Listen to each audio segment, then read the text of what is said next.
હવે આપણે પરમ પૂજ્ય સ્વામીશ્રીને વિનંતી કરીએ કે તેઓ આપણને આશીર્વાદ આપી અને કૃતાર્થ કરે, આદર્શ અને સત્યનિષ્ઠ એવા આપણને વાલી બનાવી ભગવાનના રાજીપાને પાત્ર બનાવે એવી પરમ પૂજ્ય સ્વામીશ્રીને પ્રાર્થના.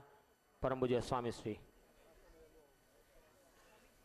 સ્વામિનારાયણ ભગવાનની જય, અક્ષર પુરુષોત્તમ મહારાજની જય, ગુણાતીતાન સ્વામી મહારાજની જય, ભગતજી મહારાજની, શાસ્ત્રીજી મહારાજની જય, યોગીજી મહારાજની જય.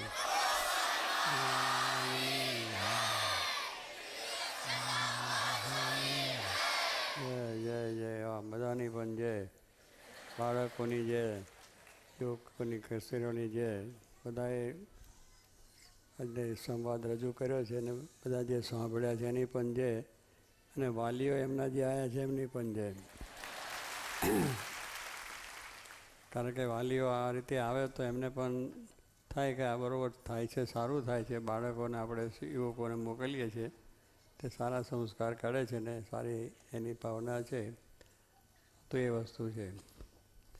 કારણ કે અત્યારે આપણે ખૂબ વ્યવસાયની અંદર પડ્યા છે અને કેમ કરીને આર્થિક રીતે આપણી સદ્ધરતા થાય અને વધારે વધારે આપણે સારી પ્રાપ્તિ કરી શકીએ એવા વિચારો આપણે હોય છે. એટલે કરીને એ બધી પ્રવૃત્તિમાંથી આપણે પોતાના બાળકોની સંભાળ રાખી શકતા નથી.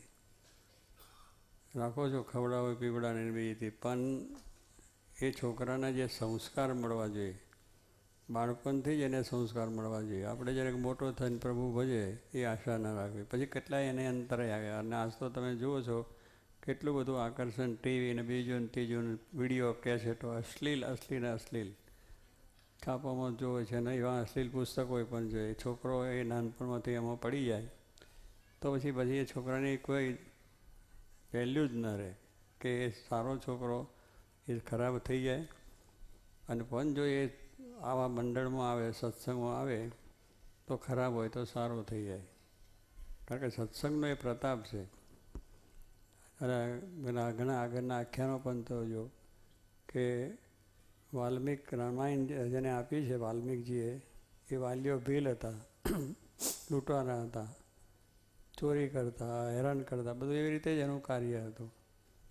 પણ એને જો નારદજી મળ્યા તો નારદજીએ નારદજીને પણ લૂંટવા માટેનું કર્યું. કારણ કે લૂંટારાને એવું ખબર ના હોય કે આ સાધુ છે, સંત છે, કાની પાસે શું છે, શું મેળવવાનું, કંઈ નહીં, જે લેવાનું હોય ગમે તે લેવું એની પાસેથી.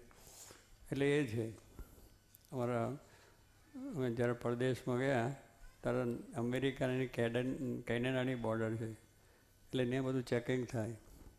એટલે સાધુ અમે તો બધા હતા, ઉતર્યા ને ગયા. એટલે અમારે સંત એક હરિપ્રકાશ સ્વામી એમનો ધામમાં ગયા, બહુ ભક્તરા ને બિચારા મંજીરાને પેલું રાખે, મંજીરા વગાડવાના માળા ને બધું આપે, બધાને આપવાનું. એટલે પછી પહેલાં એ બધું તપાસ્યું તો કે આ બધું તમારું નીકળ્યું છે, એને ડ્યુટી ભરવી પડશે તમારે. એટલે ભાઈ આ તો ભજન ભક્તિ કરવાનું મારું સાધન છે, આમાં બીજું માળા ને બીજું તે લોકોને છે આપીએ છીએ. એટલે પેલો કહે ના તમારે ભરવું જ પડશે. હરિપ્રકાશ એટલે અમે ભજતા હતા, તો તું ભજ્યા તને આપ્યું. અમારે શું, કારણ એમાંથી તને જે મળે તું લઈ લેજે, અમારે પૈસા તો છે જ નહીં, તને આવ્યું. પેલો સમજો કે સાધુ છે, બરાબર છે, પણ કહેવાનું શું કે એવી રીતે લૂંટારાને એવું ના હોય કે આ શું છે, આ સંત છે, બીજું ત્રીજું, પણ લૂંટવાનો ધંધો. પછી નારદજીએ કહ્યું ભાઈ આ બધી વાત તને ભગવાને હાથ પગ આપ્યા છે, તું જરા મહેનત કર, પુરુષાર્થ કર, જે મળે એમાં તારો નિર્વાહ થાય. કે આ બધું તું પાપ કરે છે તારે પાપ ભોગવવું. કારણ કે લોકોને દુઃખી કરવા એ મોટું પાપ, એની પાસે લૂંટી લેવું, કરી લેવું, મારવું, ખૂન કરી નાખવું.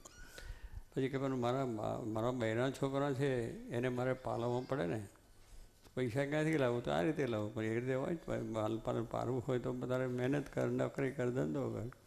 તો કે એ નહીં, તો પાપ કરશે તારે એ તો બધાય ભોગવું છે, મેં આને આપું છું તો એમને ભોગવું છે કે એ નહીં ભોગવે. નારદજી કહે છે જે કરે એને ભોગવવાનું, જે ખાય એની ભૂખ જાય, બીજાની જાય. તમે ખાઓ તમારા બૈરાની ભૂખ જાય, અને બૈરા ખાય તમારી ભૂખ જાય. ન જાય. કોઈની ભૂખે જે ખાય એને જાય, એમ જે કરે એ પાપ ભોગવવાનું. જે માણસ જે પાપ કરે છે એને જે ભોગવવાનું થાય છે. એટલે નારદજીએ કહ્યું કે હું પૂછવા ગયો ઘરે પાછો કે હું આ કરું છું, મને પાપ થાય. તમે તો અમે શું આ ભોગવીએ? તારી ફરજ છે અમને પાલવવાની, અને તું પાલવ. તે ગમે તે કરીને તું પૈસા લાવે એમાં પાપ કરે તો અમારી ભૂખ નહીં. સારી રીતે મહેનત કરે. અમે ક્યાં કહીએ છીએ પાપ કરીને અમને કારણ. એટલે એને જરાક થયું. પછી નારદજીને કહ્યું કે બહુ સારું, મારે શું કરવું આવે? આ તો બધી ખોટી, હું અત્યાર સુધી જે કર્યું છે ભૂલ થઈ જાય.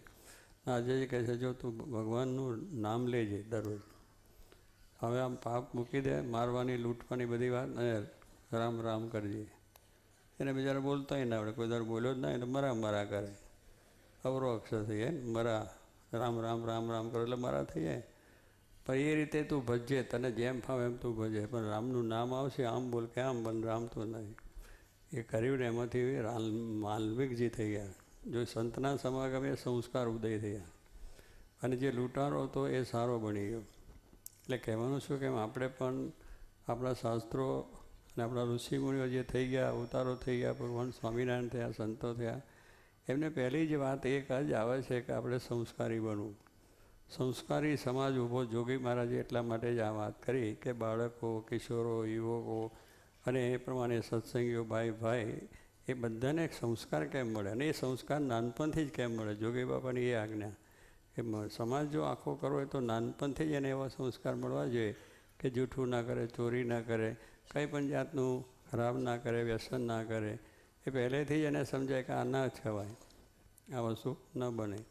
અમે એક વખત કંઈ ગયા હતા, એટલે પેલા ઘરમાં તો ઈંડા બીડા ખાતા હોય, એટલે પેલા છોકરાએ ને એના લઈને આપ્યું તો ઈંડું પેલું એ નહોતું, પણ ઈંડા જેવી એક વસ્તુ હતી એ આપી. રસગુલ્લા હતા એ આપ્યા. છોકરે કાંઈ ઈંડું છે મારાથી ના ખવાય. નાનપણથી એને થઈ ગયું કે ઈંડું છે એ ન જ ખવાય. તે છોકરો નાનો હતો પણ એને પેલું સત્સંગમાંથી શબ્દો પડી ગયા, જેમ વાલ્મિકને શબ્દો ભર્યા ને ફરી ગયો એમ છોકરાને નાનપણથી શબ્દ. તે આ એને રસગુલ્લું હતું પણ છતાં ના કે ધોરું છે પેલું જ ના હતું. એ તો આપણે ઈંડાનું જ ખાવાની, એને એની શરીરે ઈંડા જ પડે બી સલાહ સમાણ. પણ આપણે ઈંડામાં પણ જોઈએ એમાંથી જ ઈંડામાંથી જ પછી એનું થાય. પણ જાણતા કે ઈંડું તો ખાઈ શકાય, એક પાપ છે. એટલે એ વાતને જો તમે શીખવાડ એ પાછો રહી જાય કે આ વસ્તુ ખવાય, ચોરી ના થાય. અને જો પછી તમે એનું ધ્યાન નહીં રાખો તો બહાર ફરતો થશે, એટલે ઘરમાંથી કરતો થશે, પછી એ મૌસારી છે, દારૂ પીતો થશે. અને બાળક પછી આગળના કોલેજમાં ગયા એટલે ખલાસ. કોલેજના છોકરાઓ પછી તમારા હાથમાં નહીં રહેવાના. એ જ બધી એગ્રીમેન્ટ કરે કે તમે શું સમજો ને તમને શું ખબર ને બીજી એવી અમે કરીએ છીએ બરાબર છે, આ પ્રમાણે જે છે બરાબર. એટલે એવું મને સંસ્કાર એટલે પહેલેથી જ આપણા જો સંસ્કાર એને ભલે કમાવું ખરું, થોડુંક આપણે એની સાથેની આપિતા પણ કહેવાની જરૂર. આપણે બીજી છે પણ એનું કામ બરાબર કરવું. આપણું ઘરની કોપી ચંદર ના જાય, બાળકમાંથી ના જાય, એ ધ્યાન એટલું જ રાખવાનું જેટલું પૈસા કમાવાના, કે જેથી આપણે લોકોની મોટી મેળવામાં, બધું ધંધો કરવામાં, દેશ પરદેશ ફરવામાં એ કરવાનું. પણ એમાં એની સાથે સાથે તમે ધ્યાન રાખો કે ઘરમાં શું ચાલે છે, ઘરની અંદર કેવું વાતાવરણ છે, છોકરો ભણે છે સ્કૂલમાં, સાચું ભણે છે ખોટું ભણે છે, અને એ રીતે ત્યાં શું કરે છે. અને છોકરા તો એવું છે ખોટું સર્ટિફિકેટ લઈને પાસ થઈ ગયો, ગયો જ ના હોય, પાસ થયો ના હોય, એવા સર્ટિફિકેટ લઈને એટલે પહેલેથી જ ખોટું કરવાનું. હવે મોટો થઈને કેટલું ખોટું કરશે. એટલે એ બધું જ જોવું જોઈએ. અને પાછળનો ટાઈમ પણ આપણે આપવો જોઈએ.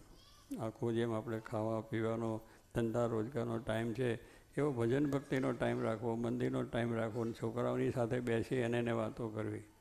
આ પ્રમાણે જે કંઈ થતું એને જે હોય પહેલેથી પ્રેતથી એથી વાત કરશો, છોકરો બગડ્યો છે તો સુધરી જશે.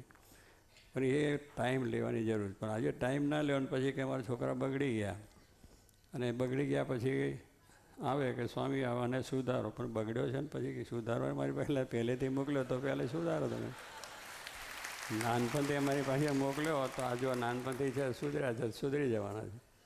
પણ બગડ્યા પછી વારો તો પછી દૂધને દહીં બગડી ગયું, ઉકળી નાખવાનું થાય, પછી એનું કંઈ ઘી ના થાય ને કશું ના થાય. દહીં બગડ્યું એટલે એમ મોટો છોકરો થયો પછી બગડ્યો, એ બગડ્યો પછી સુધારા. ઘણા એવા કુટુંબમાં થયું છે જાણે, પણ એમાં થોડીક મા બાપની ઉપેક્ષા છે. છોકરા ભણે છે ને કરે છે બી, અને પછી પાછા રોવાનું પણ થાય છે કે આવે છે કારણે આમ થયું તેમ થયું ફલાણ થયું. પણ કહેવાનું શું કે આ સંસ્કાર નાનપણથી આપ્યા હોય તો સરસ થાય. એટલે મા બાપાએ ખાસ કાળજી રાખવાની જરૂર છે કે નાનપણથી બાળકો સાથે બેસવું, વાત કરવી, કેમ છે ભાઈ, શું ભણે છે, એને વાલ એ જ કરવું. પછી તો આત્મીયતા તમારી જોડે થશે તો એ આત્મીયતાથી તમારી વાત માનશે. પછી તમે હુકમ કરવા જાઓ આમ નહીં, લુચ્ચો ને આવો ને તેવો કરવા જાઓ, એ લુચ્ચો તમને કહે છે કે યુ આર લુચ્ચા. પછી આપણે એને કહેશો તો લુચ્ચો, પણ લુચ્ચો કે તમે લુચ્ચા, આપણને સામી રીતે આર્ગ્યુમેન્ટ કરશે. એટલે કહેવાનું શું કે આપણે પહેલેથી જ આ બધી વસ્તુ છે. તો આવી રીતે એક જોગી મહારાજની કૃપાથી આ બાળ મંડળ, યુવક મંડળ ચાલે છે અને ખૂબ સારા સંસ્કાર મળે છે. દેશ પરદેશની અંદર લાખોની સંખ્યામાં બાળકોનું કાર્ય ચાલે છે, યુવકોનું, કિશોરનું ચાલે છે. એના મા બાપ છે પણ સત્સંગી છે, અને એ સત્સંગી રીતે વર્તીને ઘરમાં પણ છે. જોગી મહારાજે ઘર સભાની પણ વાત કરી છે કે ઘરમાં બેસીને સભા, ભગવાનની વાત કરી, કીર્તન કરવું, ભજન કરવું. તો એ પણ સંસ્કાર એની અંદર પડતા જાય અને સંસ્કારી સમાજ થશે તો ઘરમાં શાંતિ, બહાર શાંતિ, સમાજમાં બધે શાંતિ થશે અને સુખી આપણને થવાશે. પછી બાળક મોટો થયો છે તો એને પણ કેટલીક વખત સમજવું જોઈએ. કારણ કે પણ થોડો મોટા થયા પછી જો સંસ્કારી હશે તો એને કંઈ વાંધો નથી, મોટો થયા પછી, કોલેજમાં ગયા પછી પણ જો સંસ્કાર નહીં હોય તો પછી મોટો થયો છે એટલે પછી બધી રીતે સ્વતંત્ર બની જશે અને એ પછી ગમે તે કરશે. અને એ પછી એને ખબર નહીં પડે કે મારા મા બાપની શું સ્થિતિ છે. પૈસા ખર્ચ છે, કંઈક ને કંઈક ખોટું કરી આવશે, દંડ ભરશે, કરશે, બીજું થશે. એને પછી એમ નથી કે મારા મા બાપની સ્થિતિ શું છે, મારે પૈસા ક્યાંથી લાવવા, કેવી રીતે કરવું છે, બાપને મદદરૂપ થવું જોઈએ. કારણ કે આપણને નાનપણથી એને ઉછેર્યા છે અને ઉછેરીને મોટા કર્યા છે દુઃખ સુખ વેઠીને. એટલે આપણી પણ ફરજ છે પછી મોટા થયા પછી કે મા બાપને પણ આપણે પાલવવા જોઈએ, રાજી કરવા જોઈએ. એટલે એ પણ એને સમજવા પ્રયત્ન કરવો જોઈએ. એ નાની ન સમજાય ત્યાં સુધી બધું એ છે. જોયું એમના બાપ દીકરાની વાત ને પછી બધા છોકરા એને રાજી થયા. પણ પેલો છોકરો જે મદોદમદમાં હતો એને એક જ કે આ બધું નોનસેન્સ છે બધું. પણ એમ સમજાય તો પછી ભેટમ ભેટ અને સેટમ. એટલે સંસ્કાર બહુ અગત્યની વસ્તુ છે. તો બધાને આપણે આ પ્રાર્થના વાલી આવ્યા છે, બધા જે ભક્તો બધા બેઠા છે, તો આ એક વસ્તુ પહેલાં ધ્યાનમાં રાખજો. ઘરમાંથી પોતે નાનપણથી સંસ્કાર આપણે અપાય. આપણા શાસ્ત્રો તો કહે છે ગર્ભમાંથી સંસ્કાર અપાય છે. માતાના ઉદરમાં હોય ત્યાંથી પણ માતાએ તે વખતે જ્યારે બાળકનો અંદર ગર્ભમાં એ હોય ત્યારથી એને સારી રીતનું સિંચન કરવું જોઈએ, સારા દર્શન કરવું જોઈએ, મંદિરે જવું જોઈએ, કરવું જોઈએ. પણ એ પછી નાટક, સિનેમા જોઈએ ને ટીવી જોઈએ તો પછી કેવું થાય, ભાઈ ટીવીમાં તો ચોર હોય ને ચોર લૂંટતો હોય ને કોઈ દારૂ પીતો હોય ને એવા બધા હોય. એ સંસ્કાર અંદર પડી જ જાય. જેવું જુઓ એવું અંદર ઊભું થાય. એટલે એ પણ બંધ કરવું જોઈએ આપણા શાસ્ત્રો. અલ્લાહને એને માતાના ગર્ભમાંથી નારદજીએ સંસ્કાર આપ્યા તો એને થયું કે ભગવાન જેવી વસ્તુ છે અને ભગવાન ભજવાથી ભગવાન સર્વથી મોટા છે. અત્યારે છોકરા બોલે છે કે ભગવાન સૌથી મોટા છે. હવે એને અત્યારથી પેઠું હોય તો પછી બીજા ગમે હોય તો પણ એને ભગવાનની આસ્થા થઈ જાય. તો એ બધા સંસ્કારો આપણે માનીએ છીએ કે ગર્ભથી હોય છે એટલે માતા પિતાએ એ પણ સંસ્કારો નાનપણથી એને એવા પડે, ગર્ભમાંથી જ પડે તો સત્સંગ, વાંચન, સારું વાંચન, સાચું વાત, સારી વાત હંમેશા થવી જોઈએ.